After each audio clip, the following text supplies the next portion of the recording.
Racist cop hits black woman, then discovers she's his boss. It was a quiet morning, the kind that made Silverest Grove feel like a perfect little bubble. The sun filtered through towering oak trees, casting golden patterns on the jogging path where Lenora Blake ran at a steady pace. Her breathing was measured, her focus undisturbed, as soft voices from a podcast played in her ears. This was her daily ritual, a moment of calm before she stepped into her demanding role as director of the State Ethics Bureau. She had spent years exposing corruption, holding the powerful accountable, and making enemies along the way. But here, on this path, she was just another resident enjoying the start of her day. A slow-moving patrol car disrupted the quiet. Officer Derek Haynes gripped the wheel, his expression hard as he watched Lenora jog. Something about her presence unsettled him. A black woman running alone in this predominantly white, affluent neighborhood? It didn't sit right with him. Silverest Grove was a place of order, a place where people belonged. And in Derek's mind, Lenora didn't. His father, a retired military officer, had drilled certain ideas into him. Who was welcome, who wasn't, who needed to be questioned. Years on the force had only reinforced those beliefs. His grip tightened on the wheel as he made a decision. He flicked on the car's lights and slowly pulled ahead, blocking her path. She slowed down, one brow lifting in confusion as she pulled out an earbud. Derek stepped out of the car, his stance rigid, his voice sharp. "Hey, what are you doing here?" Lenora blinked, taken aback by the sharpness in his voice. She gestured toward her running shoes and the water bottle strapped to her waist. "I'm jogging," she replied evenly, keeping her tone calm. Derek folded his arms, his eyes narrowing as he sized her up. "We've had reports of suspicious activity in the area. You match the description," he said, his voice carrying an edge of authority. Lenora exhaled slowly, feeling the familiar weight of frustration settle in her chest. It wasn't the first time she'd been questioned for simply existing in a space. "I live here," she said, standing her ground. "I run this path every morning." Derek scoffed. "Is that so?" He took a step closer, his posture stiff. "Then you won't mind showing me some ID?" Lenora crossed her arms, keeping her voice steady. "I don't carry my ID when I jog. I left it at home." Derek let out a low chuckle, shaking his head. "How convenient," he muttered. His hand hovered near his belt, a subtle reminder of his authority. "No ID, no proof. You expect me to just take your word for it?" Lenora's patience was wearing thin. "I expect you to use common sense," she said, her voice firm. "I'm not breaking any laws." A few people on their morning walks had started to slow down, sensing the tension. Some pulled out their phones, quietly recording. Derek noticed them but didn't back down. He had been on this beat for years, and he knew how to control a situation. He puffed out his chest, making himself appear even larger.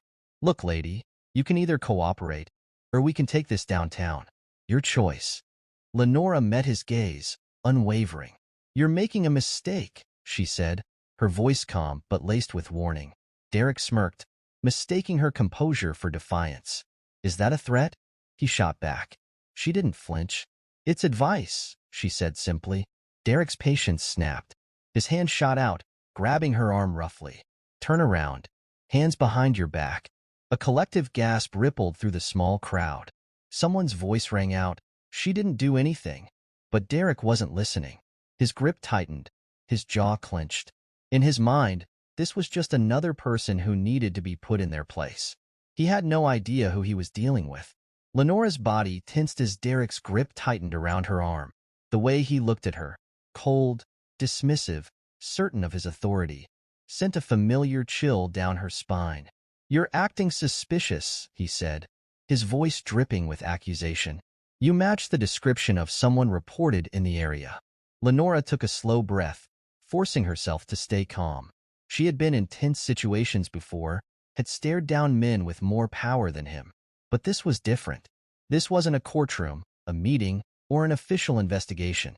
This was a man with a badge, and he thought that was all he needed to justify his actions. "I suggest you think carefully about what you're doing," she said, her voice measured. "You're making a mistake." Derek scoffed. He had heard those words before, always from people who thought they were smarter than him. People who thought they could talk their way out of a situation. It never worked. "Oh yeah," he shot back, yanking her arm harder. "Is that a threat?" She didn't answer. She just stood there, steady, unafraid. And that infuriated him. "Turn around. Hands behind your back," he ordered. Lenora resisted on instinct, pulling her arm free. It was a small, reflexive motion, but to Derek, it was defiance. Without hesitation, he swung his fist. The impact was sudden, sharp, sending a flash of pain through her jaw. A collective gasp rippled through the growing crowd. Someone screamed. Phones shot up in the air, recording everything. Lenora stumbled slightly but stayed on her feet, blinking through the pain. She tasted blood. A slow, simmering anger burned in her chest, but she refused to let it show. Derek, breathing hard, grabbed her again, twisting her arms behind her back. The metal of the handcuffs bit into her wrists as he yanked them tight. "You're under arrest for resisting," he snapped. The crowd erupted. "She didn't do anything," someone shouted. "You just hit her for no reason. We got it all on video."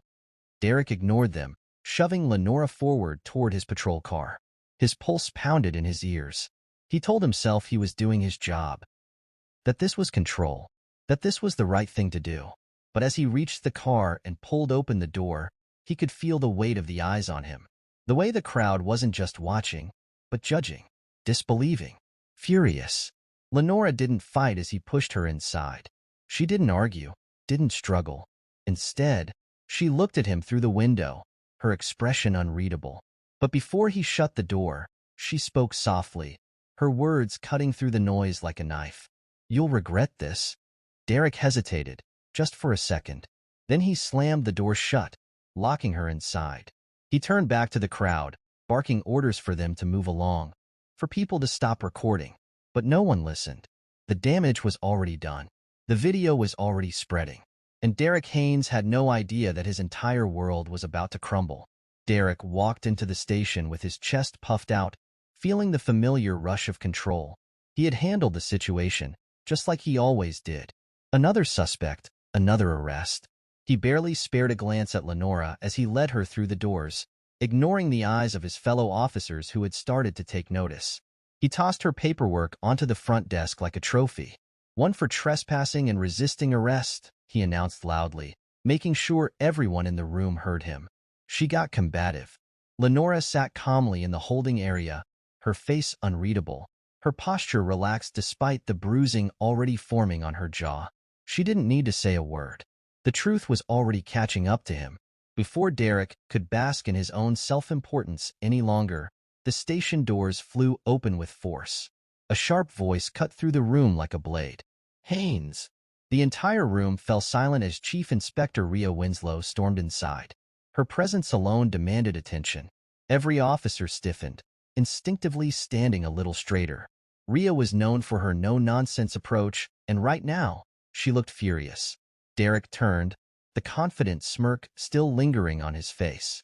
"Chief, I was just handling." "Save it," Rhea snapped, marching straight toward him. She slammed a tablet onto the desk in front of him.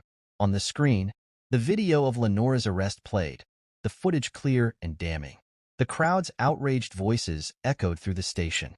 "She didn't do anything. We got it all on video." And then, the moment that sealed his fate, him punching her. Derek felt the blood drain from his face. His mouth opened slightly, but no words came out. Rhea's eyes burned into him. "Trespassing? Resisting arrest?" she repeated coldly. "Do you even know who you just put your hands on?" Derek's mind scrambled. His pulse pounded in his ears. He looked at Lenora, who remained silent, watching him with calm, knowing eyes. Rhea didn't wait for an answer. She turned to the other officers in the room, her voice filled with disgust. "This is Lenora Blake, Director of the State Ethics Bureau." She let the weight of those words settle before turning back to Derek. "Your superior's superior." The station was dead silent. Derek's throat went dry. His mind reeled. No, it couldn't be. This had to be a joke, a misunderstanding. But Lenora finally spoke, her voice steady, measured, and full of something that made his stomach twist. "I warned you this would catch up with you." Rhea exhaled sharply, shaking her head in disappointment. "You're reckless, disgraceful behavior has humiliated this department. Effective immediately, you're suspended, pending a full investigation." Derek's heart pounded. He opened his mouth to argue, to explain, but nothing came out. The other officers in the room murmured, exchanging glances. He could feel their judgment, their shock, their realization that he wasn't just in trouble. His entire career was collapsing in real time. As Ria's words fully sank in, Derek felt his world tilt. The power he had felt just minutes ago, the control he thought he had, it was gone. And the worst part? He had done it to himself. The weight of Ria's words settled over the station like a heavy cloud. Derek stood frozen, his mouth dry, his mind racing for something, anything, that could get him out of this. But there was nothing. The video, the witnesses, the undeniable truth. It was all there, playing out for everyone to see. Ria turned to the gathered officers, her voice sharp and unwavering. "Let this be a lesson. We are here to serve and protect, not to abuse power." Officer Haynes is suspended effective immediately, pending a full investigation. She let her gaze sweep across the room. "And believe me, this won't be swept under the rug." A murmur spread through the station. Some officers exchanged uneasy glances, while others shifted uncomfortably. It wasn't just about Derek anymore. His suspension had opened a door, and what lay behind it was something many had ignored for too long. Within minutes, his personnel file was pulled up, revealing a troubling history: complaints of excessive force, racial profiling, and aggressive conduct. Some officers shook their heads in disbelief, others in quiet recognition. They had known. They had seen it. And now, there was no hiding from it. Lenora, still calm despite everything, stood and looked directly at them. "This isn't just about one officer," she said evenly. "This is about a system that allows this to keep happening." Her voice carried the weight of someone who had fought this battle before. Change isn't optional anymore. It's necessary. Outside, a crowd had gathered, waiting for her. The moment she stepped through the station doors, cheers erupted. People raised their phones, their voices, their support. But Lenora didn't bask in it. She had work to do. Back inside, Derek slumped onto a bench in the break room, staring at the floor. The authority he had clung to for so long was gone. No badge, no power, no control. Just the cold realization that he had destroyed himself. Lenora Blake's journey wasn't just about one woman's victory. It was a step toward exposing a broken system. One bad decision, one misguided belief, and one act of abuse cost Derek Haynes everything. But the real question remains: how many more officers like him are out there? How many more Lenoras face this kind of injustice every day, just because they don't fit into someone's idea of who belongs? This isn't just a story. It's a reality that plays out far too often. But the truth always finds a way to come out. And those who believe their power will always protect them eventually learn that real strength lies in justice and accountability. Lenora set an example, but the real change will happen when people stand up and demand a system that treats everyone with fairness and dignity. If you want to see more stories like this, make sure to subscribe to my channel and hit the bell icon so you never miss an update. Stay tuned for more powerful stories, because the world doesn't need more silence. It needs more voices willing to speak the truth.